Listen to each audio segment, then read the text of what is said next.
bí lóòdùn tó di òrójú kò síbi táti rọmọ tálákà tí ó ròde ẹmu.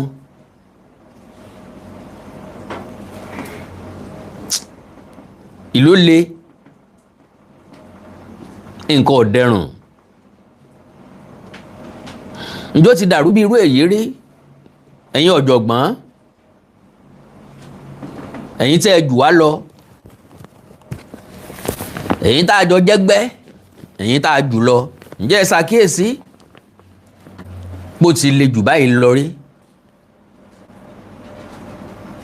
nílẹ̀ káàárọ̀ òjíire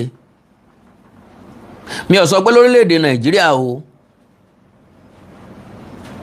torí Bíbélì sọ wípé kìkìdá etí wa ńlá fi máa gbọ́ ìró àwọn ènìyàn búburú ó lójú wa láfi máa rí ṣùgbọ́n kì yóò ṣubú nílé wa kì yóò ṣẹlẹ̀ sí wa but very very unfortunate majority àwọn tí bí ń ṣẹlẹ̀ sí lónìí wọ́n iṣẹ́ níbi yes ọ̀pọ̀lọpọ̀ àwọn tí ìbànújẹ́ ń kàn lónìí wọ́n àbàyàn kankan nú jẹ́ sábàbí ló kó bá majority ọ̀ràn tá a dá náà nípa jọ wà nínú ìlú kan ẹ̀yin olólùfẹ́ Àkàndá Àwíkòǹkò àṣé taditadi la ní ọ̀mọ́jó tẹ́lẹ̀ tanditandi tó ní kí ló ṣẹlẹ̀ ẹ ti gbọ́ àwọn boko àwọn bandi wọ́n gé orí sọ́jà mẹ́jọ lọ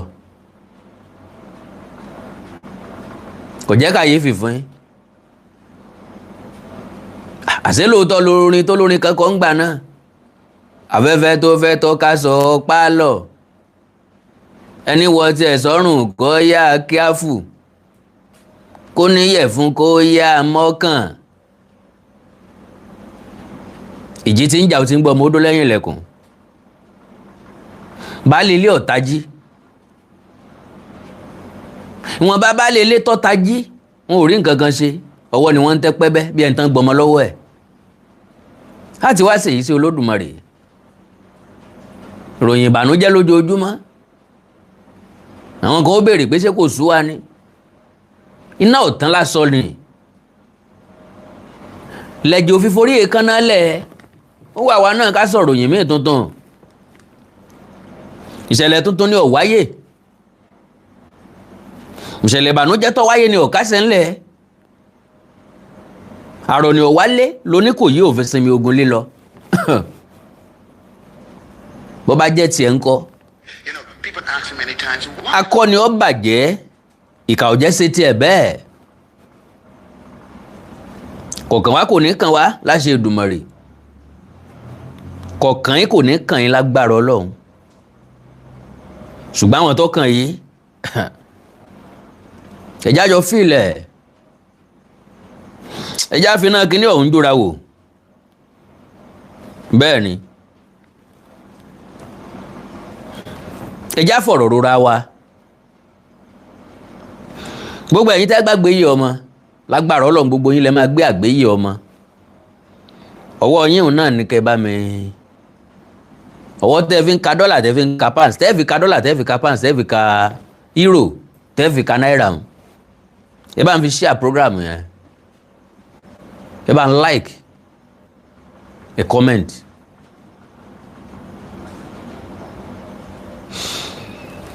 ní déédéé aago 3 kọjá ìṣẹ́jú bíi mélòó kan nífẹ̀rẹ̀ kílẹ̀ ọmọ òní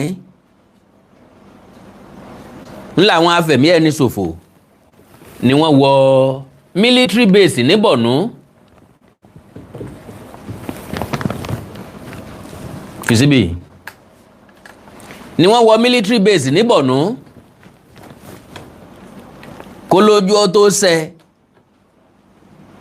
wọ́n gé sọ́jà 8 lórí wọn ò gbórí wọn lẹ̀ o. God bless you, sir. God bless you, ma. You are mostly welcome. Mr. Olawale Ọlá kò jẹ́ kàyéfì sẹ́yìn náà torí lọ́dọ̀ tèmi the last people ta lè lọ bá pé kó wá gbà wálẹ̀ lọ́wọ́ sùmọ̀mí lọ́wọ́ wàhálà tó dé bá wa òun náà ní sọ́jà. ńgbà tí àwọn onísùmọ̀mí wá lórí láyà wọ military base lọ.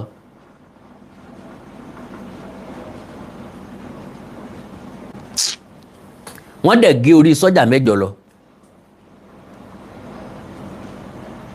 fídíò ní ń bẹ lọ́wọ́ mi ò bọ́ bá tẹ̀yìn lọ́wọ́ ẹ̀ sunkún o. àwọn ẹgbẹ́ wọn wórí wọn tì ń bẹ̀.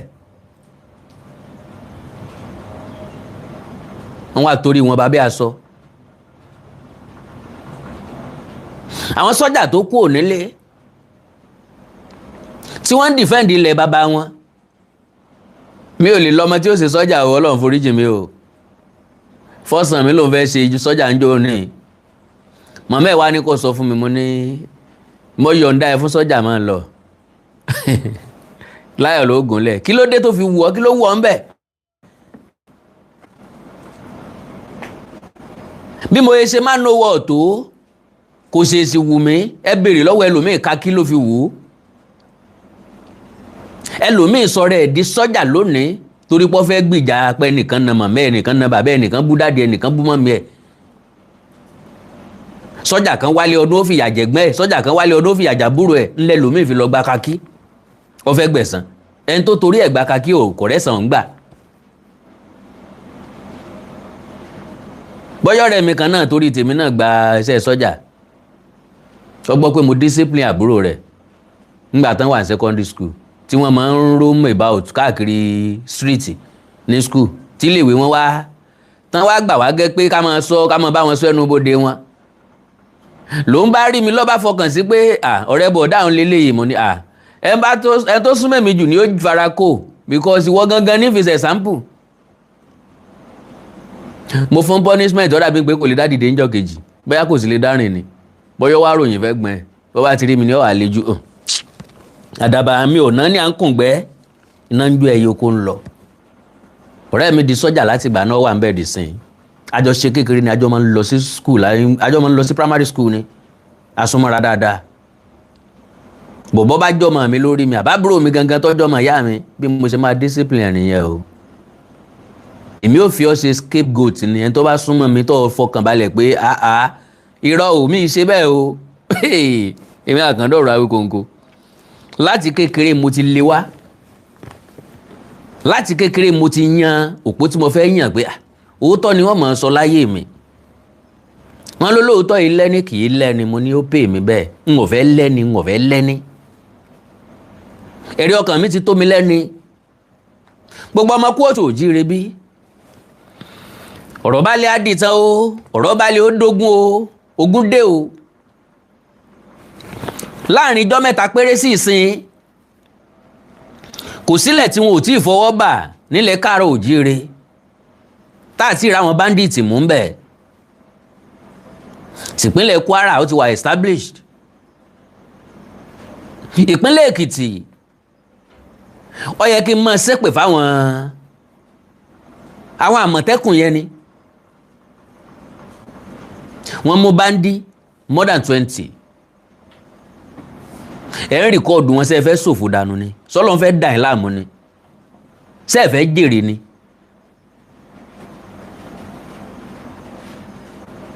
ẹ̀ ń rìkọ́ọ̀dù wọn ẹ̀ mú wọn lọ sọ́fíìsì fún kínní.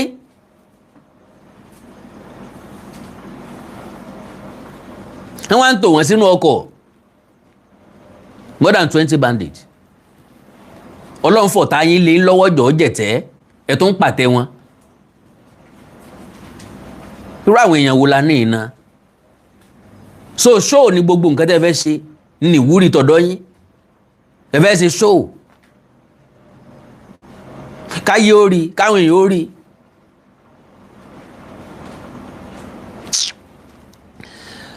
well ìṣẹ̀lẹ̀ tí ń ṣẹlẹ̀ yìí ńlọ́jà rántí Madam Patience ìyàwó Goodluck Ebele Jonathan ńgbà tí wọ́n kó àwọn ọmọ Chibok ń jò náà Madam Patience lórí national TV ó bú ẹkún gbaragada. Majority yín lè fi ṣe comedy ńjọ́ náà lọ́hùn. Gbogbo ẹ̀yin tẹ́ fi ṣe comedy tẹ́ fi rẹ́rìn gbà náà ó yẹ kẹ́ ẹ dọ́ bójú kẹ́ ẹ máa sunkún báyìí. Torí pé kò sí àwọn gómìnà tó mí jáde lójú ẹ̀ pẹ̀lú àwọn ọmọ tán kó yìí débi tí ó kàn ìyàwó ààrẹ. Yes, I am saying it categorically. Madam Tinubu, káyìn náà tiẹ̀ já mi sójú kẹ́ já mi àbòsí sójú. Bójú yín bá dá tó yẹ pé bẹ́ẹ̀ dorí ahun ẹ̀ ní ké tó jẹ́ pé ẹ ti dorí ahun omi ò ní jáde lójú yín. Ẹ pé kí wọ́n kán pure water tàbí ice water tàbí bottle water sí lójú ẹ gbójú òkè báyìí pé kán sí. Kẹ wá fẹ́ jáde kẹ wá gbé ilẹ̀ báyìí kó wá sàn kí kámẹ́rà ò pík ẹ̀. Wọ́n ní kí ló dé tẹ́ fi ń sunkún kẹ pa àwọn ọmọ ọlọ́mọ tán kó ni ọmọ kéékèèké ò ní. Kíyàwó Ṣèyí Mákindé ó ṣe bẹ́ẹ̀. Kíyàwó Lọ́kì Ayédàtiwó ó ṣe bẹ́ẹ̀. Kíyàwó Bíọ́dún Oyèbánjí ó ṣe bẹ́ẹ̀. Kíyàwó Démọ́lá Adélékè ó ṣe bẹ́ẹ̀. Kíyàwó Dàpọ̀ Abíọ́dún ó ṣe bẹ́ẹ̀. Kíyàwó Sanwó-Olú kò ní ò ṣe bẹ́ẹ̀.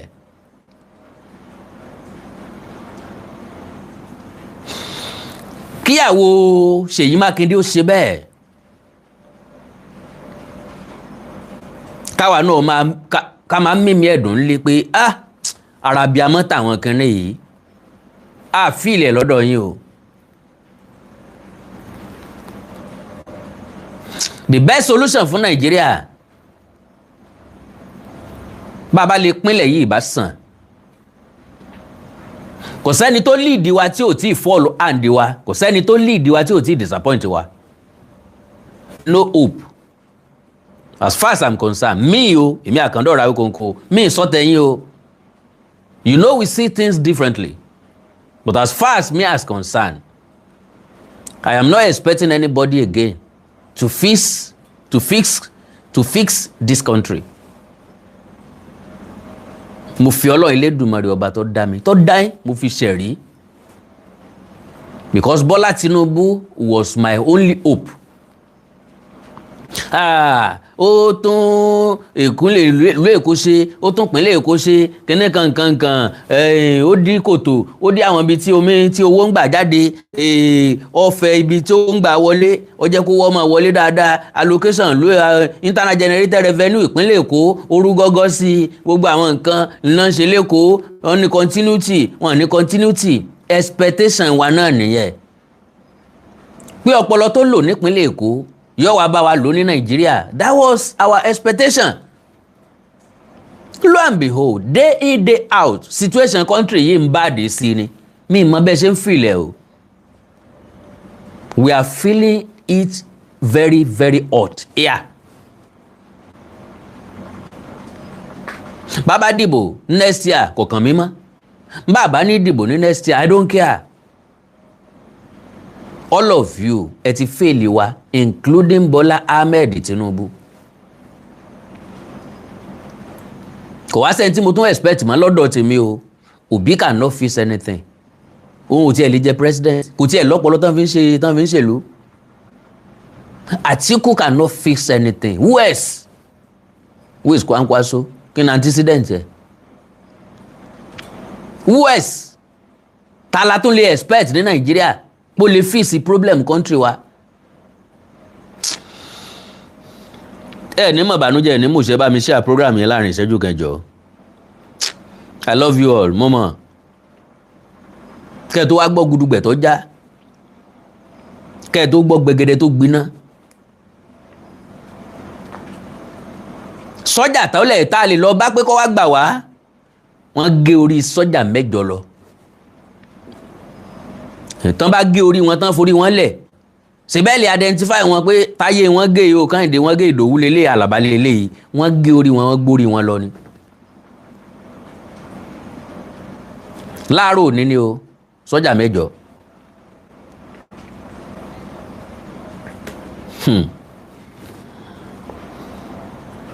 Yóò máa lẹ́yìn ọ̀rọ̀ yìí yóò máa lẹ́yìn o àjàǹtí ele. yóò mọ̀ lẹ́yìn yóò mọ̀ lẹ́yìn ọ̀rọ̀ yìí yóò mọ̀ lẹ́yìn àjàǹtí ele ní Nàìjíríà tájọ́ wáyé náà ni o. ìṣẹ́jú kan péré ẹ bá ń ṣí ẹ dákun.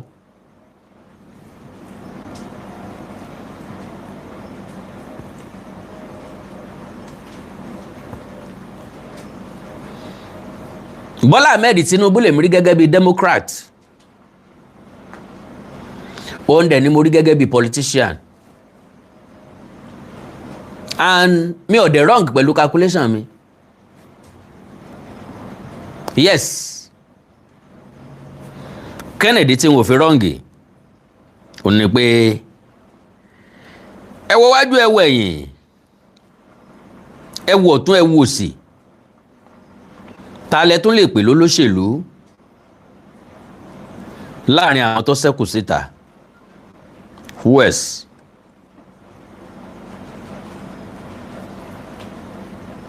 Bọ́lá Ahmed Tinubu ni.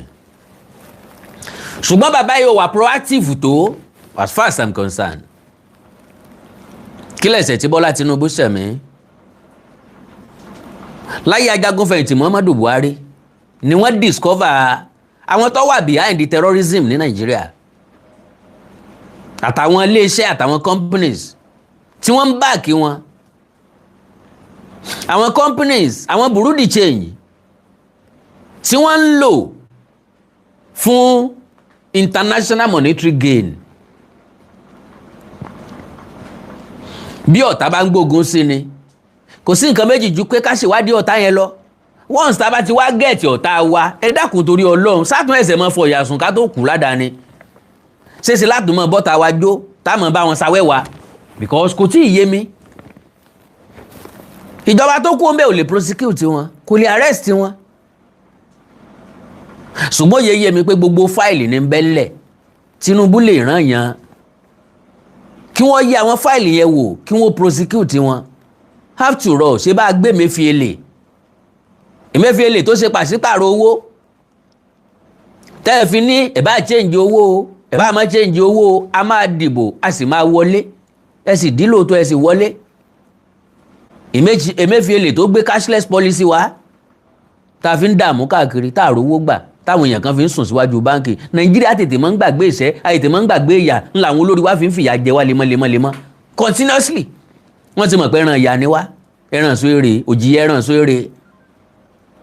Bọ́ bá ti bu èrè ọwọ́ kan jẹ, tẹ́ ẹ dá ń pàpá, gbà yóò sá lọ, yóò tún lọ lójú, yóò tún padà wá, yóò tún wá gba pàpá mi. Gẹ́gẹ́ bọ́rọ̀ wá ṣe dé lórílẹ̀‐èdè Nàìjíríà nìyẹn. A yàtọ̀ sẹ́ràn sọ èrè.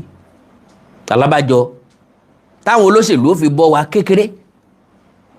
Wọ́n kàn dàgbàdo lẹ̀ fún wa. Àwa náà sábì mélòó kan jẹ́. Wọ́n fi gba gbẹ̀mù lọ lọ́dọ̀ wa.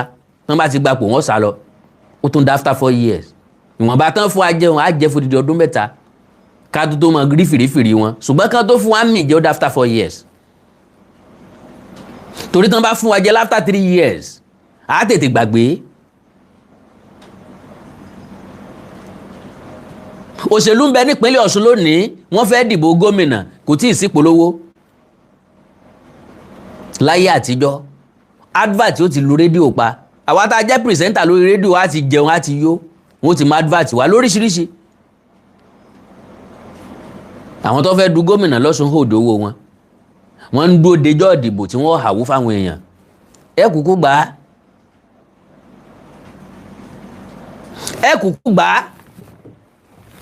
So, kí wá lóde tẹ máa complain pé nìkan ò ṣe, ṣùgbọ́n ní national. A dìbò fẹ́yàn kan tá a lè fọwọ́ sọ̀yà pé a ṣàtìlẹ́yìn fún. Everybody dẹ̀ mọ̀ pa ṣàtìlẹ́yìn fún. Àwọn tí ó lẹ̀ wá lóko lé àlòkù, àwọn tí ó bu wá bu, àwọn tí ó sọ̀rọ̀ sí wa. Oríṣiríṣi àwọn èèyàn tó ti ń béèrè lọ́ọ̀ mi. Awíkonko 2027 ta ló tún tẹ̀lé mu ní bí Tinubu domi àgbọ̀n sórí àga. Ṣùgbọ́n bí Tinubu domi kọ́ báyìí o. Bọ́ bá rẹ Tinubu kí Tinubu ó resign. Ṣùgbọ́n tó bá fẹ́ resign kó ṣèrànlọ́wọ́ ẹyọ kan péré fún wa. Gbogbo ọmọ Nàìjíríà ó sì mọ̀ á mọ rírì rẹ̀ tí ó fi kú. In fact, gbogbo state la máa gbé èrè rẹ̀ sí, la máa gbé èrè ẹ̀ sí kó divide Nàìjíríà.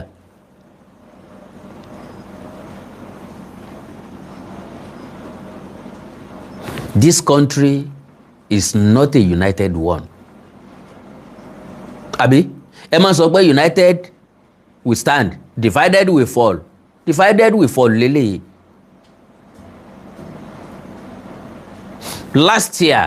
Upper last year, south east ni wọ́n ti jagun tí wọ́n ń pààyàn bí ẹran, para wọn bí ẹran, sit at home, here and there.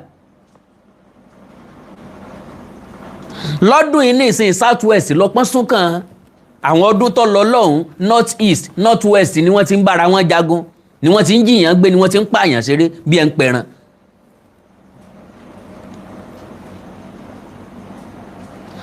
Àwọn religion extremist láàrin wa àwa àtàṣírí fún yìí wọ́n pẹ̀lú àwọn nǹkan tí ń ṣẹlẹ̀ yìí a sì tú di religion àárín nǹkan kan bẹ́ẹ̀ àti Christianity àti Islamic religion there is nothing behind it, nothing important, nothing positive, nothing benefiting.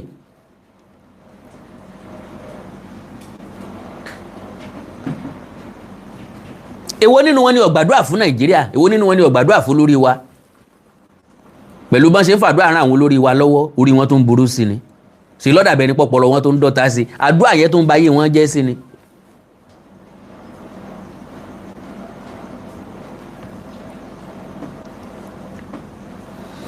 Kò sẹ́pẹ̀ kankan tí ó dọ́dọ̀ àwa tá a campaign fún o. Torí ń tá a rí la campaign fún. Bí n tá a bá mọ̀ jẹ ò bá sí n tá a bá rí lẹ̀ lájẹ, kò sí n tá a mọ̀ jẹ tó wà ńlẹ̀. I will never forever vote for Peter Obi. The guy is not a politician.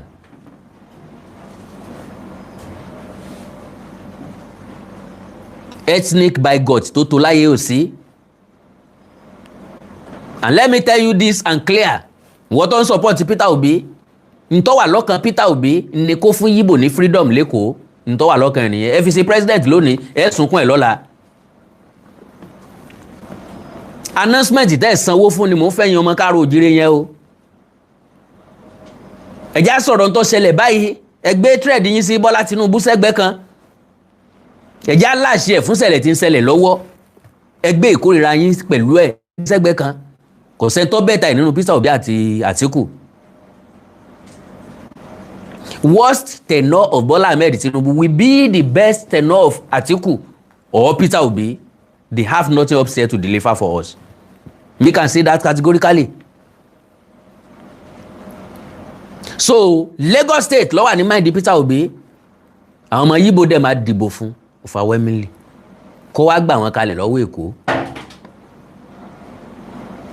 Jọ síbẹ̀ náà. Ta ló ń kanlẹ̀kùn bẹ́ẹ̀?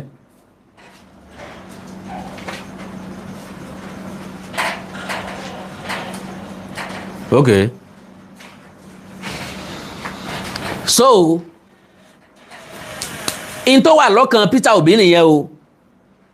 Èkó ló wà lọ́kàn ẹ̀. Fúnra lára yín lẹ ti ta gbogbo lẹ̀ fáwọn ọmọ Yíbò tán lẹ́kọ̀ọ́. Nbi táyé wá dáadé ká mọ́ sọ kejì. So ìdíyẹ lẹ́yìn bẹ́lẹ̀ fún aláyè ọ̀tọ̀. Pé bá dìbò fún Peter Obi, kí ni antecedent ẹni bí tó ti ń bọ̀? Peter Obi tí ò lè dá party kan maintain. Peter Obi tí ò lè fààyè gba primary nínú party tó wà yìí. Peter Obi tí ò ní structure kankan. Peter Obi tí wọ́n contribute owó fún tẹ́lẹ̀tẹ́lẹ̀ tilẹ̀kùn yẹ dáadáa. Peter Obi tí wọ́n contribute owó fún election tọpamọ́ abẹ́ tọpamọ́ ká láti ẹjọ́ yìí. So lẹ́ dìbò fún àbí Àtíkù Abubakar tó jẹ́ pé ó ti ń díje fún ipò president for more than 4 times tó dẹ̀ jẹ́ pé ó ní highest payer ní primary. He always pays in dollars. Ó wá béèrè pé bó ló ti ń rówó yẹn tí ń ná fódìdí bí ẹ̀mẹ́rin ẹ̀márùn tó ti ń díje. Sọ́kàn náà ṣòfò ní àbí kò ní wá pawó ẹ̀ padà. Lóòótọ́ ìkan ògbé kan ní gbogbo ohun eégún ilé lábala. Bọ́lá Ahmed Tinubu náà owó tó ná yà sọ́tọ̀ fún travelling ó ju owó tán yà sọ́tọ̀ fún security lọ níbi tá a bá lé ayé ara wa dénú. So the only solution for this country oníkẹ́ mọ́ lọ lẹ́mọ́káfẹ́ ọlọ́láfẹ́ tá a bá yọ̀ǹda àwọn èèyàn wọ̀nyí kí wọ́n máa lọ alá tó máa nísinmi o. Fúlàní ní lọ́kàn láti gbalẹ̀ wa, àwọn mùsùlùmí àárín wa ṣe tán láti ràn wọ́n lọ́wọ́. Mò ń bọ̀ jàre. Now Bandi gé orí sójà mẹ́jọ ní Borno. Boko Haram insurgents, not localized bandits, because the way of their operation ó yàtọ̀ sí tàwọn tí ó ń jẹ́ ọmọ gbé káàkiri. No, are responsible for the attack and decapitation of 8 Nigerian soldiers at an army base in Borno State. The incident, the target, elements of the 162 battalion stationed at a military installation along Mandara Bratai Road in Borno State was targeted. So, àwọn 162 battalion, àwọn ni wọ́n target. My own question. Torí ngbà tí mo rí military base yẹn, mo rí pé pápá Salalu ni. Dúró sáwọn sọ́jà yẹn wá sùn ní ẹ má bínú o, n tí ò bá yé èèyàn lèèyàn máa ń béèrè o. I have the video. Bóyá ẹ̀yin náà ti rí mo dẹ̀ mọ̀ pé yóò ti tẹ̀yìn lọ́wọ́. Ẹ̀yin náà wò pápá Salalu ni environment yẹn. Torí bẹ́ẹ̀ yẹn bá rìn nínú pápá ó yẹ káwọn èèyàn máa rí. Ọ̀bọ tẹ́ ń pè lọ́bọ lágídò. Tán bá jẹ́ méjì ẹ tún gbá research yẹn pé mi Àkàndá sọ bẹ́ẹ̀. Pé tán bá jẹ́ méjì o wọn kì í jẹun papọ̀ lẹ́ẹ̀kan náà. Ìkan máa jẹun, ìkan máa sọ. Ìkan máa dúró gẹ́gẹ́ bí security, gẹ́gẹ́ bí ADC.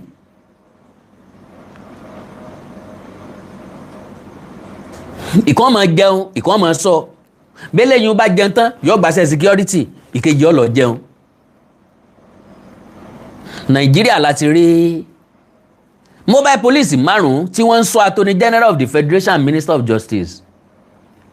Olóyè Ajíbọ́lá Ige Àdùbí táwọn mẹ́rẹ̀ẹ̀rin dẹ̀ lọ jẹun at the same time. Ẹ̀ ń sọ Chief Judge Attorney General of the Federation, the Giant of Africa. Àwọn mẹ́rẹ̀ẹ̀rin sì lọ jẹun lẹ́ẹ̀kan náà. Mi ò rí irú ẹ̀rí láyé mi. Nàìjíríà ní sọ́jà tí ń sùn lójú ìjà. Evangelist Òjó Adékọ́lọ̀ wọn jẹ́ kí bàbá ẹ̀ ó dàgbà kí wọ́n pẹ́ láyé. Ó ní Sátánì kò sinmi, ó ní gbàgbọ́ ń sinmi. Sátánì kò sinmi, Kírísítẹ́nì ló ń sinmi. A ó ní gbàgbọ́ òwe di àmúre, ọ̀tá wa kò tí ì sinmi. Bógun bá ń gbóná girigiri òwe gbọ́. Àwọn ọmọ ogun ayé, àwọn sọ́jà ní bá wíhun. Wọn kò jẹ́ dábàá àti sinmi ò rárá ni. Torí wọ́n ti mọ̀ wípé ewu ńlá ni. Àwọn tó bá ti rẹ̀ lákòókò yí ara mi, tí wọ́n bá lọ fẹ̀yìntì tí wọ́n ń sinmi o, àìrò tẹ́lẹ̀ lọ́ta ń dún lórí wọn. Ibi tán ti fẹ̀yìntì tán ti ń sinmi, ọ̀tá dún lórí wọn, orí wọn kúrò lọ́rùn wọn. Akọni sùn kalẹ̀. Ìmíì nínú ṣòkòtò àti vest lásán, ṣòkòtò camouflage àti vest lásán. Wọ́n wá korí wọn bọnú àpò. Ń data pólì borí wọn. Àwọn ẹgbẹ́ wọn wá ń ké wọ́n ń lọ̀bù sí tòwò. Ẹ gbàriwo wọn.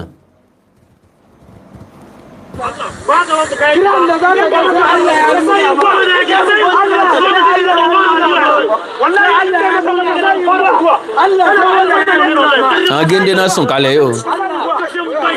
Pẹ̀lú bàtà sọ́jà lẹ́sẹ̀ gbogbo wọn. Ìkan wọn tó ń gbé bọ̀ lọ́ọ̀kan yìí. Ìkan wọn tó ń fà bọ̀. Iná ilé wa, iná ilé ìrọ̀jì òun. Kọ́lọ̀ wọn tẹ́ wọn sáfẹ́fẹ́ rí. Lẹ́nu iṣẹ́ ìsìn ìlú bàbá wọn ni wọ́n ń ṣe o. Wọn ò dá ọ̀ràn tó special. Àwọn tó kù wọn ò dá ọ̀ràn tó special. Wọ́n ń defend mi àtẹ̀yìn. Ni wọ́n pàdé kú òjijì sí o. Incompetency president làwọn jìyà fún yìí. Incompetency governor ni wọ́n jìyà fún yìí. Èmi àtẹ̀yìn jọ gbọ́ clean and clear. Ńgbà tárakùnrin kan sọ fún wa wípé gómìnà Zamfara ó ń san 70,000 fáwọn bandits, ṣùgbọ́n kò san fún wọn directly, ó ń send ẹ̀ sí gómìnà ìpínlẹ̀ Borno. Gómìnà ìpínlẹ̀ Borno sì tún rí 20,000 kúrò lórí ẹ̀, ó dẹ̀ ń san 50,000 fún wọn. Sowó táwọn yẹn wá ń gbà nísìnyí ní ransom káàkiri, ṣé kò ju 70,000 gan lọ? Ṣé kò ju 50,000 lọ? And governor fi bandits ṣe business. The same country tájọ wà pẹ̀lú àwọn èèyàn nìyẹn o. So mi mọ̀ bóyá lè bẹ Bọ́lá Tinubu kọjọ torí Ọlọ́run kó má ṣe ju táàmù kan lọ, kó má bàa fìsì Nàìjíríà, kó fi wálẹ̀, kó fi Nàìjíríà sílẹ̀ bó ṣe wà. Ṣùgbọ́n kó pín wa láàyè ọ̀tọ̀ọ̀tọ̀. Owó tó bá ṣẹ́kù sí treasury kó pín fún wa, kó fáwọn Niger Delta lépo wọn kan máa ń mú lọ, àwa Yorùbá ò ní ìdí ẹ̀. Ṣùgbọ́n lẹ́yìn tó bá ti pín wa tán, a lè sọ fún Táyé àti Kẹ́hìndé pé kó máa lọ ìlú wọn. Wọ́n ṣe bẹ́ẹ̀ lẹ́yìn ogun abẹ́lé 1967 to 1970. Àwọn Awólọ́wọ̀ Gowon wọ́n gbìyànjú díẹ̀. Àwọn náà sọ fún European countries, European companies, wọ́n fún wọn l'option méjì. It's either you leave our country, sell your company, or make our indigenes director, one of the directors of your company. Ẹ má lo àwọn ọmọ wa fún casual work lásán o. Ẹ fi wọ́n ṣọ̀gá o. Tàbí kẹ́ ẹ ta ilé iṣẹ́ yín fún ọmọ Nàìjíríà dẹ̀ bẹ̀rẹ̀ sí ra ilé iṣẹ́ wọn. Investment tọmọ Ìgbò bá nílé kó tó nílẹ̀ Yorùbá a lè rà kán lọ fi establish lọ́dọ̀ wọn. Kí ló dé tán lọ́kànjúà, kí ló dé tán tó jẹ́ pé wọ́n tẹ̀bà tilẹ̀ Káàárọ̀ Oòjíire, kí ló dé tó jẹ́ pé ilẹ̀ Káàárọ̀ Oòjíire nílé oúnjẹ fún Ìgbò, nílé oúnjẹ fún Haúsá, nílé oúnjẹ fún Fúlàní. Kí ló dé tó jẹ́ pé tàn bá ti dọ́dọ̀ wa wọ́n sì ní sinmi. Sọ yẹ kó jẹ́ dandan ni, wọ́n ń sọ ẹran mẹ́rin kẹrin wọ́n kanran pa ni. Àwọn méjèèjì wá fún àfọ̀kànbalẹ̀ wọn ò fún anísinmi láti jọ́ tán ti wà pẹ̀lú wa. Tí Bọ́lá Tinubu ò lè ṣe ni expectation tiwa nìyẹn tá a fi dìbò fún o, pé at least tílẹ̀ bá fẹ́ rọ́ yóò lè pín Nàìjíríà. That was my own expectation. Pé bí gbogbo ẹ̀ bá fẹ́ dàrú tán pátápátá at least yóò lè pín Nàìjíríà. Ẹ bá wa bẹ́ẹ̀. Kò sówó nílùú, mọ̀ bóyá wà lọ́dọ̀ tí. Everywhere dá paru-paru ni, kò sí business tó move. Nowadays, kòkó ọ̀tà fáwọn àgbẹ̀. Ilé rí bí ilé, oko rí bí oko, àárí kankan fọwọ́ mú ń bẹ̀. Ẹni tí ń bẹ lóko ọkàn wọn ń bẹ ń lé, àwa tá a wà nílé ọkàn wa ń bẹ lóko. Irú ìgbésí ayé wo la wá ń gbé wọn? Ọdún mélòó la wá fẹ́ kúrò ń bẹ̀? Tí Tinubu bá wá kúrò ń bẹ̀, ta la tún expect pé yóò débẹ̀ padà? Kí lẹ expectation wa lọ́dọ̀ ẹni yẹn?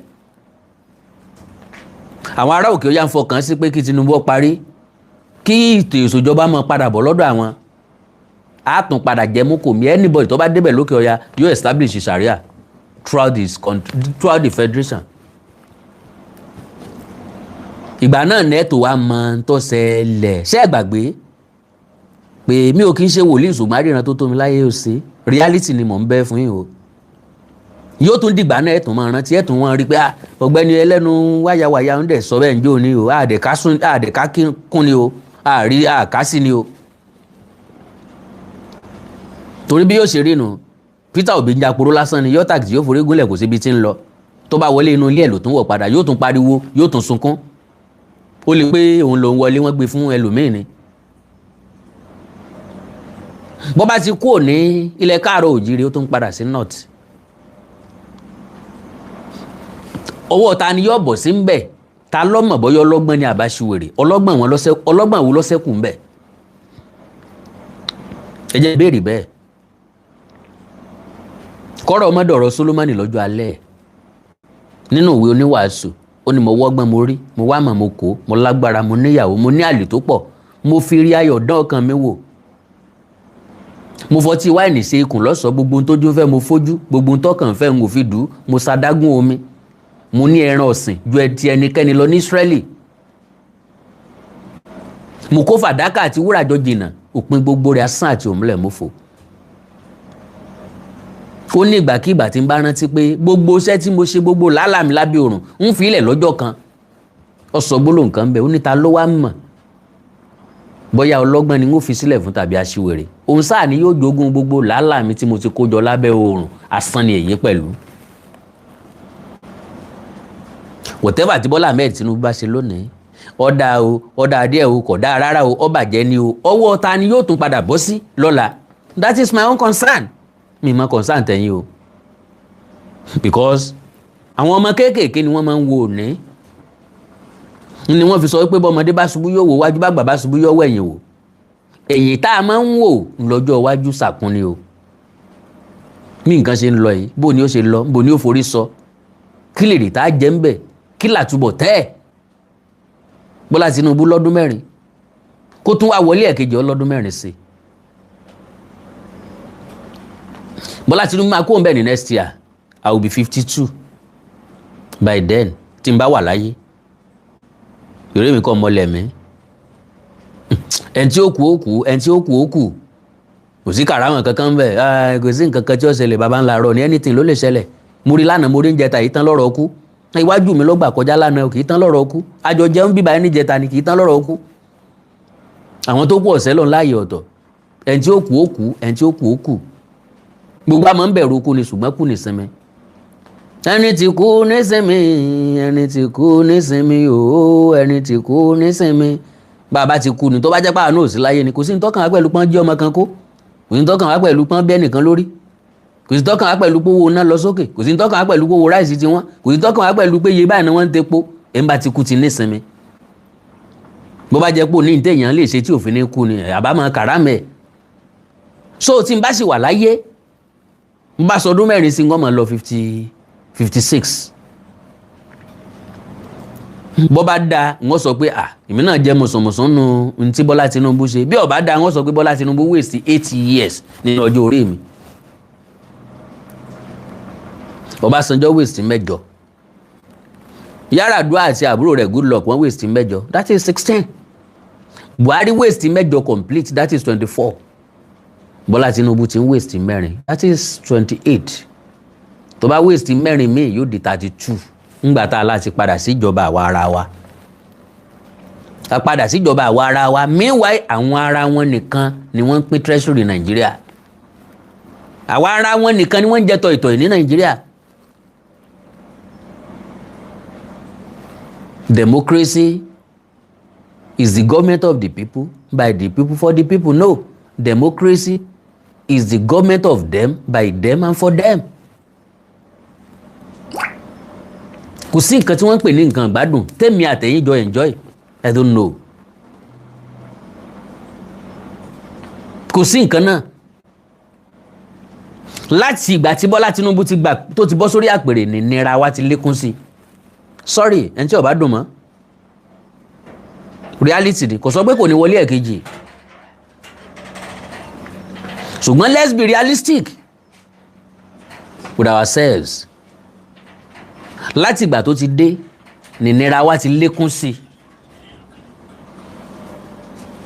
ó wọlé dé pẹ̀lú subsidy àwa kan ló dá bó ṣe yọ àwọn kan ní ọ̀dá bó ṣe yọ àwa ń wo àtúbọ̀tán subsidy kàkà kó ṣe kì í sílé òde ní tó ń ṣe kì í sí tàbí kàkà kó ṣe kì í sóde inú ilé ní tó ń ṣe kì í sí àwọn gómìnà ń gbẹ̀kún owó kò yọ sí wa lára.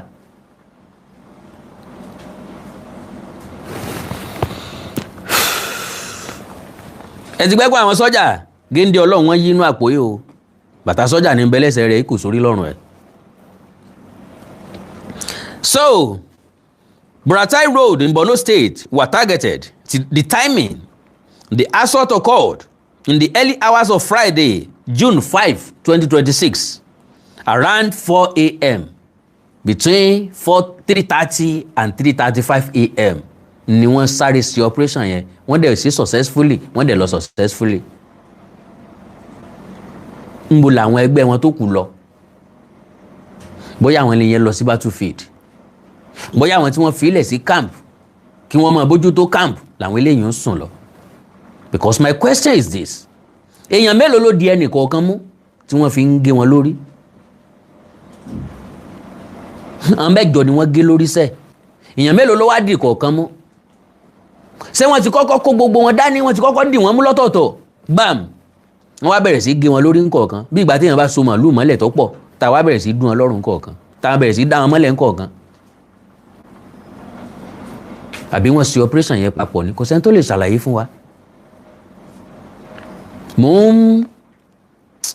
ẹ mọ̀ ọpọlọ mi kan rò náà ni kébò náà ṣe mú sọ́jà 8 lórí pápá ńbẹ̀ tán sì gé wọn lórí. ṣé wọ́n gé lẹ́ẹ̀kan náà háwọn ni sójú oorun ni wọ́n ti bẹ́ẹ̀? ṣé wọ́n pe láìláà kí wọ́n tó bẹ́ẹ̀? láìláà láìláà àbíbò ní kí náà wọ́n ń pè náà. àwùsù bí láìmí náà ṣe tọ́ ní rọ̀jìm bismillahir rahmanir rahim àbí kí náà máa ń pè náà kan tó bẹ́ẹ̀ nǹkan lórí.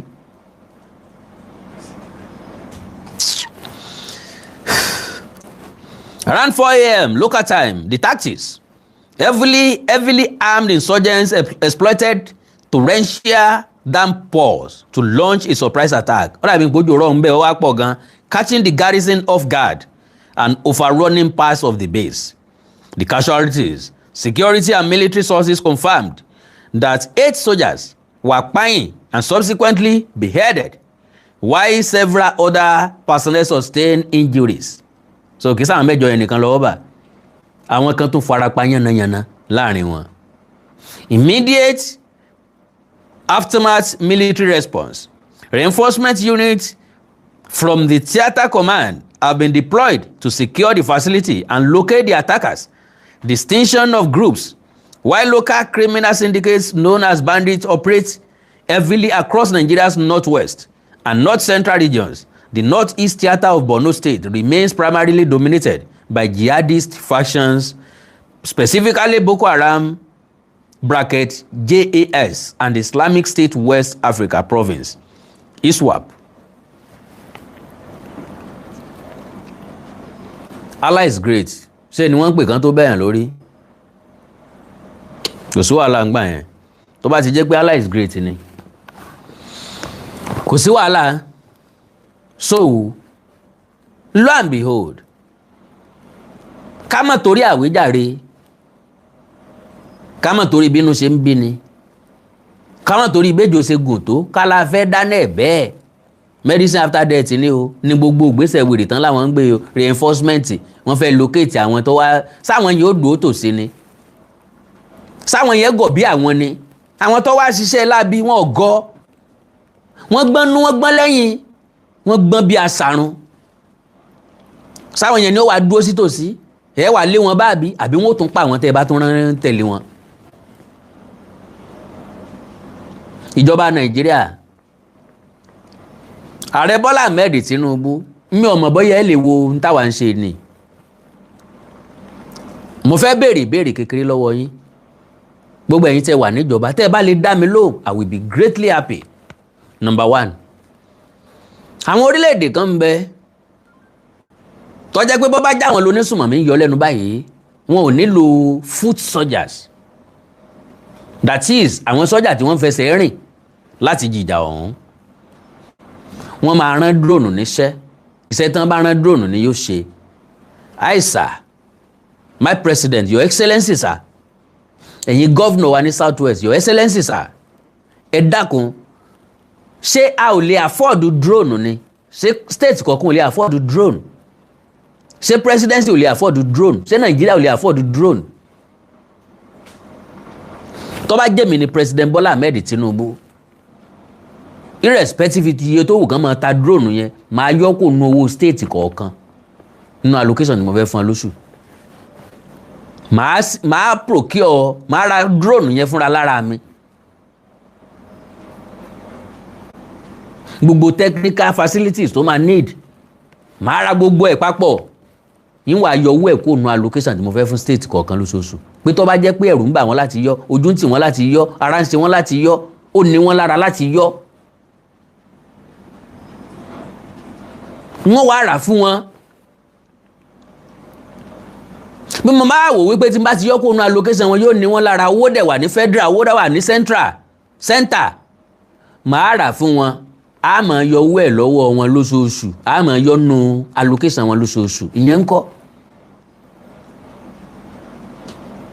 àwọn sọ́jà tá à ń fi kú oró pa yìí torí pé kò sọmọ yín bẹ̀ ni o, sọmọ Tinubu ó sì sọ́jà ni, sọmọ Ṣèyí Mákindé ó sì sọ́jà ni, sọmọ Démọ́lá Adélékè ó sì sọ́jà ni, ǹjẹ́ àti ẹ̀rọ ọmọ wọn sójú sáà dọ́mọ wọn mọ̀. àwọn èèyàn tí wà lẹ́yìn ń padà nù yìí o, possibly bóyá family mi wà náà tán pa kalẹ̀ tá à ti mọ̀, bóyá family tí náà wà ń bẹ̀, who knows. wọ́n gé sọ́jà lórí, wọ́n gbórí wọn lọ.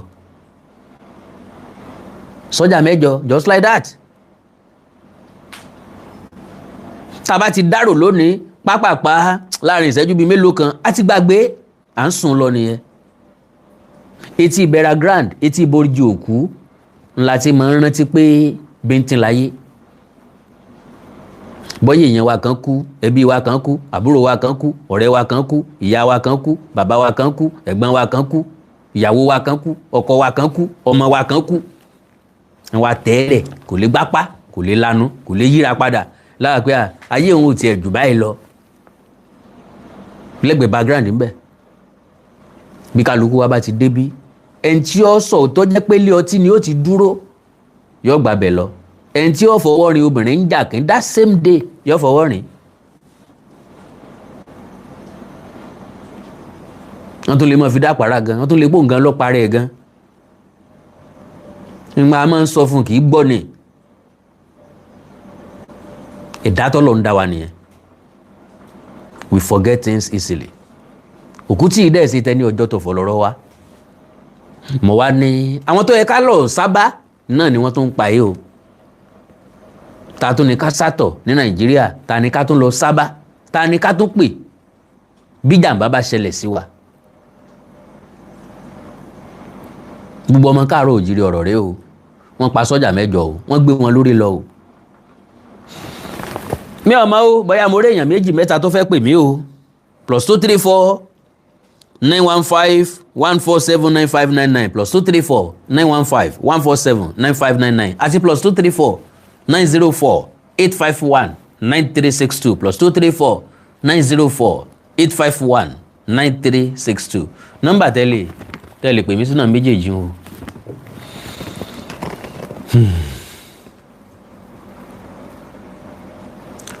WhatsApp ni ẹ pè sí o, ká lè bá gbọ́ra wá dáadáa náà ni o.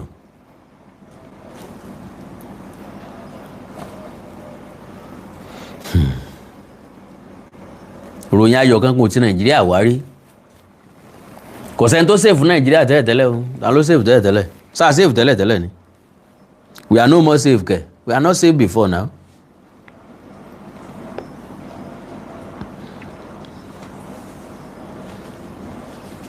ń gbọ́dọ̀ jẹ́ pé ọmọ kéékèèké wọ́n ń dà sí sọ́jà.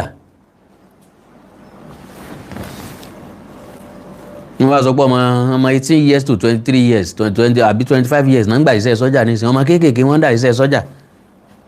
sọ́jà ayé àtijọ́ lèèyàn lè kọ́ ọmọ kéékèèké sí o, kì í ṣe sọ́jà ti sìn o. ọmọ kéékèèké ọmọ ọdún 10 ó lóun ti bẹ̀rẹ̀ sí pààyàn láti ọdún 10.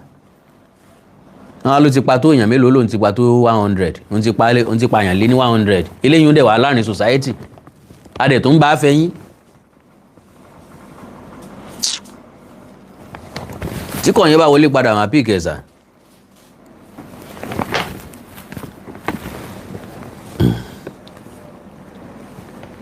hello sir. hello. hello. Awíkóńkó. yes ma, ẹ kúrò lẹ́mọ̀. ẹ̀ka lẹ́. yes ma. ẹ kú iṣẹ́, Ọlọ́run tí wọ́n máa tì í lẹ́yìn. àmín ma. kí ló ń ṣe wá? kí ló ń ṣe wá Awíkóńkó? kí ló ń ṣe àwa Yorùbá o? kò yé wa rárá o. kí ló ń ṣe wá kò yé mi o. mi understand o. kò yé mi torí abiyamọ ni mí. mo fi Ọlọ́run ọba tó dá mi tó máa gbé mi mo fi búra. ẹ má jẹ́ kí n tàn yín. mo ní tí n bá lè ya passport Nàìjíríà ni màá yá sọnù. wàláì. kò yé mi mọ́. kò sí Nàìjíríà mọ́, Nàìjíríà ti finish. tipẹ́tipẹ́. like you said, tí Rẹ̀mí bá bímọ ni, Rẹ̀mí Tinubu tó bá bímọ ni, tó tó bímọ sáyé ni tó làkàkà báyìí tó fìdí ẹ̀ bímọ ni báwo abiyamọ ṣe ń bímọ tá a jẹ́ pa abiyamọ ni wà kí ṣàbíagbá àbá a sọ fọkọ yìí bóyá pàṣẹ fún wọn ní Central Bank ṣe wí pépà ni ẹ bẹ̀rẹ̀ sí print owó ẹ kó fún wọn wọn ní kó má bàa gain tó ń bá gain ṣọ́fẹ́ pa àwọn ẹni ẹlẹ́ni ni di ó lé ohun tó ṣe lè fi gba àwọn pípù yẹn jáde ṣé tó bá fi ìjà ṣe Ọlọ́run má jẹ́ kémi àwọn ẹlẹ́ni ṣòfò ṣé wàá rí woman tó ń gbé jáde yẹn ìyẹn ṣé principal tàbí kí ni woman yẹn principal bẹ́ẹ̀ ni. ẹ̀wù bí woman yẹn ṣe di jálajàla ẹ̀wùgbà tó kọ́ wà ń bẹ ní about 21 days ago 20 days ago ó ti di jálajàla ó ti gùn lọ́rùn ó ti dàbí arúgbó ó ti dàbí ìyá èmi tí mo jẹ́ 71 years old tí mo sọ̀rọ̀ yìí gan mi ò darúgbó tó mi ò darúgbó tó. ọkàn màmá yẹn ò balẹ̀ mọ́ ọkàn yẹn ò balẹ̀ torí wọn àmọ́ fèètì wọn àmọ́ tí ó ṣẹlẹ̀. kí la rí kókó ń sọ yìí wọ́n dúnbó èèyàn lójú èèyàn bó ṣe ń sọ̀rọ̀ yẹn tó ń pa eṣinṣin yẹn ẹ̀rí tó ń ṣe bọ̀ sí lóbi orí mi ẹ̀yin òwò ni mo rí tó bá ti sọ bẹ́ẹ̀ wọ́n fi ìbọn yẹn kó wọn fi tírẹ́tì ni ẹ o ṣé ẹni tó máa lọ gbójú ìjà bá àwọn pípù yẹn tó wàláì ojú ti àwọn babaláwo pátápátá ojú ti àwọn pásítọ̀ pátápátá ojú ti gbogbo ojú ti àwọn oníṣẹ̀ṣe bẹ́ẹ̀ni tó yẹ kó fẹ́ ṣèkà fọmọlọ́mọ tó fẹ́ gbérí ń sìn yín ni. ìyẹn rọrùn fún wọn ó rọrùn fún wọn. wọ́n àmọ́ gbá ní kó wọn ò lè dìde kó dìde togun-togun kó dìde tìjà. kò ságbára kankan mọ́ àfẹ́ẹ̀rí wèrè wo àfẹ́ẹ̀rí ti tán wọ́n ti jẹ́ tán. kí ló dé bọ́dọ̀ ẹ̀ pọ́n fẹ́ ṣèkà fúnra wọn sí ni wọ́n á mọ̀ bọ́ ẹ máa dà nǹkan sílẹ̀ fún yàwọn bọ́ ẹ máa fi nǹkan sí inú oúnjẹ fẹ́mi ẹ̀tẹ́ni ẹ máa jẹ́ tó máa kú dànù lẹ́sẹ̀kẹsẹ̀. wọ́n lè léyàwó ẹ̀gbọ́n wọn mágùn. ọkọ lè léyàwó ẹ̀ ní mágùn ọkọ ó lè léyàwó ẹ̀ ní mágùn. bẹ́ẹ̀ni ibo ni agbára ìpè wà tí wọ́n. àbúrò lè léyàwó ẹ̀gbọ́n ẹ̀ mágùn kẹ́gbọ́n òun kú dàrí kó òun jogún ìyàwó ẹ̀. àmọ́ ẹ pa àwọn èèyàn burúkú yìí àwọn náà ń ṣoògùn àwíkọ́kọ́. Let me tell you the fact. bẹ́ẹ̀ni àwọn náà lóògùn. kò sẹ́ni tí ò lóògùn. bẹ́ẹ̀ni but still náà wọ́n dẹ̀ dákẹ́. ìyàwó Tinubu Rẹ̀mí ó dákẹ́. ìyàwó kí ló ti pè ó dákẹ́. ìwọ Mákindé ó sọ pé ẹ ní sanwó ẹ ní san kíni ṣé é fẹ́ máa wọn ẹlẹ́ni ṣòfò ni. àwọn ọmọ ọlọ́mọ ọmọ 2 years mi ìlú Nàìjíríà yìí rí o. èmi náà rí rí. ẹ̀wọ̀n ọmọ kékeré tí ò tọ́ wọn Ibrahim Traore ti Burkina Faso ọmọ kékeré tí ò tọ́ wọn ó sẹ́tù ìlú ẹ̀ lẹ́sẹ̀kẹsẹ̀ pé níbo kò sí rádaràda kò sí nonsense and rubbish. àmọ́ olè àti kó owó jẹ. owó nìkan. kí nọ́mbà káàkiri ń sìn ẹ̀yìn kí wọ́n ti ń pè àwọn tó máa vóòtì fún wọn. ó bí sí campaign náà ṣe káàkiri ń sìn tó ti ẹ̀ yẹ kó yẹ káwọn kan tó máa láwọn kan ń ṣe patí tó yẹ kó yẹ kí Nàìjíríà máa mú lọ́ọ́ ta wàyí ni. kọ́ máa mú lọ́wọ́ ta wàyí ni kọ́ máa mú lọ́wọ́ ta wàyí ni Ọlọ́run ẹlẹ́dàá ń gbọ́ olúwẹ̀ tí ò sí Nàìjíríà gan mò ń mọ̀ọ́nù nípa àwọn ọmọ ọlọ́mọ ìyá oníyà iṣẹ́ ló lọ ṣe náà. iṣẹ́ ìlú náà wà níṣẹ́ ọ̀hún. wọ́n dẹ̀ dákẹ́ síbẹ̀ wọ́n dẹ̀ sọ kọ́kọ́. o tún sọ wípé ẹni fún wọn ní kinní pé ó máa di kinní wọn ni ó máa ní kí ẹ̀ tiẹ̀ jẹ́ kọ́ ká ọkọ̀ mú wọn kúrò ń bẹ̀ náà ká dẹ̀ tó wà mọ̀ nǹkan tá a máa ṣe. bẹ́ẹ̀ni. ṣé wá rí Trump Donald Trump tó sọ wípé Nàìjíríà is a shithole níbi ọdún mélòó sẹ́yìn ṣe rí pé ó wá jàre wá ń sàbí ó jàre wá. tó ní Nàìjíríà is a shithole ṣé Nàìjíríà ò ṣe shithole ń sìn. mo ti wá ń bì tó bá ní next year ó máa kó 50 years Nàìjíríà kí tó wá sí Nàìjíríà last year mo ti wá Nàìjíríà ó ti fẹ́ pé 10 years. wow.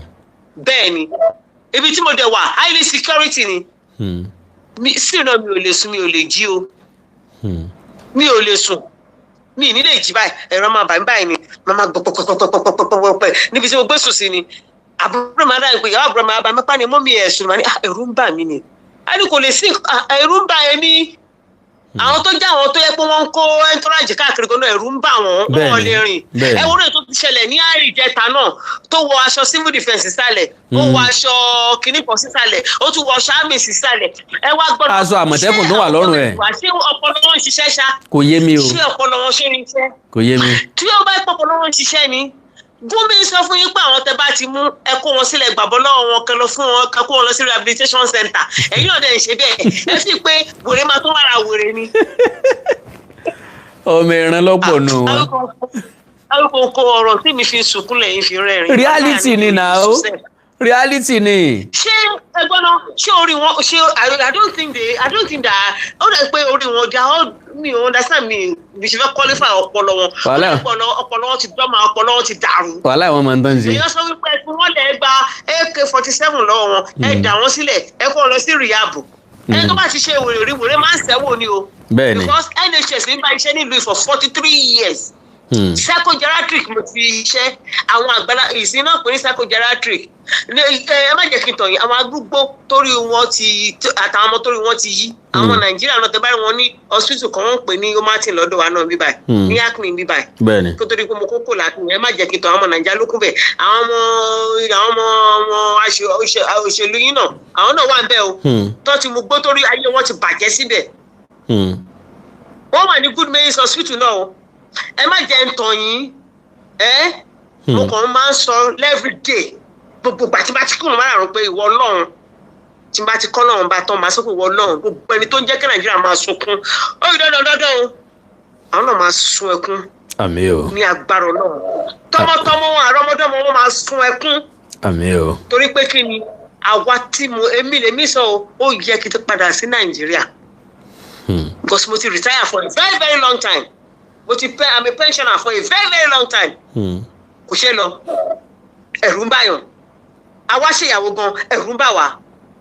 Báwo mo ṣe máa láwọn ọmọ gẹlẹbọ first born mi máa 50 ó sọ pé kí ló fẹ́ lọ ṣe she went to Nigeria twice ó ní mọ́mí I'm not going anymore. Second born mi ọmọ 42 to 43 years old kó lóun lọ Nigeria kí ló fẹ́ lọ ṣe and wọ́n máa ń travel to other countries. Third born ìyẹn ó yẹ ṣe máa 40 ni. Ó wá sí Nàìjíríà lẹ́ẹ̀mejì òun náà lóun ló wà mọ́ last month mi 39 ó lóun ò wá ó ní kí ló fẹ́ lọ ṣe bẹ̀ kó mọ́ Nàìjíríà. Irú granddaughter mi ọmọ 6 years old wàláì mo fọlọ́run bá búra mo fọlọ́run bá tó máa gbẹ̀mí mi búra ọmọ 6 years old it was January tó wá bí báyìí tó bá mi ṣe New Year là ń sọ pé we are all going to Nigeria ó ní nana ó ní I'm not going mo ní why ó ní 6 years old girl ni granddaughter mi ó ní Nigeria is so dangerous ó ní going for what. Wow. Now mama sọ wípé why do you want to waste your money? Let's go to another place. We are not going to Nigeria.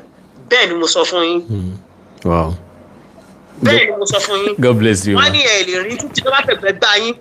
Kíní àwọn ọkùnrin ó máa súnkì ni wọ́n máa yọ kíní kan lára yín. Wọ́n máa ṣé wọ́n ló gbóró nǹkan báyẹn. Yóò máa dẹ́rù bá yẹn ní.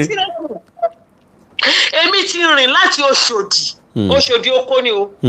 Òṣòdì Oko mo rìn láti Òṣòdì Oko dé Ọ̀fìnrín ní òru Ọ̀fìn ẹmọ Ọ̀fìn ní island from mainland mo fẹsẹ̀ rìn dé island rí ní òru èmi àti boyfriend mi bẹ́ẹ̀ ni mo sọ̀gbà tí o sì tají tí o sì mọ́tò lóru ní early 70s afẹsẹ̀rìn láti Òṣòdì wọn bí èèyàn kan re kéèyàn kan ló fẹ́ gbàpò tí jókòó síta kí ló dé tó yẹn. Kò yé mi mọ́ o. ẹ bá lè gba àwọn ọmọdé yìí ẹ kí gbé síta ẹ sọ fáwọn olùgbèmí kan ẹ̀pù yín kan àti ìsìn bó ṣe máa ṣe. Bẹ́ẹ̀ni.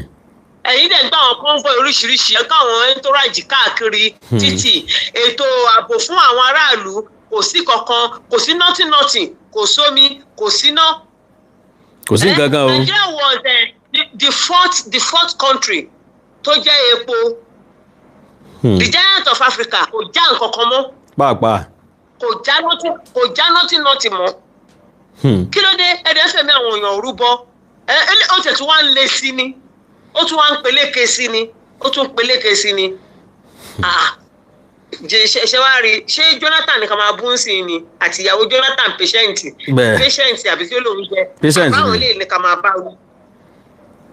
nìkan máa bá wí táwọn èèyàn ń sálé tí wọ́n wálé inú wọn dẹ̀ ń dùn àwọn ọmọ tí wọ́n wọ̀ dẹ̀ sí Nàìjíríà àwọn wà all over the world káàkiri. ó sí Nàìjíríà o. tẹ́ bá máa owó tán ní Switzerland ìyá àwọn olórí burúkú máa ṣeré yìí o àwọn tó láwọn ń ṣe ìjọba yìí o tẹ́ bá rí owó tán rí káàkiri àti tó lọ kó 7 billion fún àbí 70 billion àbí 70 kíni ebi kó lọ fi ra jet yẹn Mákindé tí ò ra kankan tí ò ra anything. Ọlọ́run ni ó gbà á lọ́wọ́ wọn mà. Trump ló fẹ́ ẹ̀kú wọn ní kí Trump má dá sí.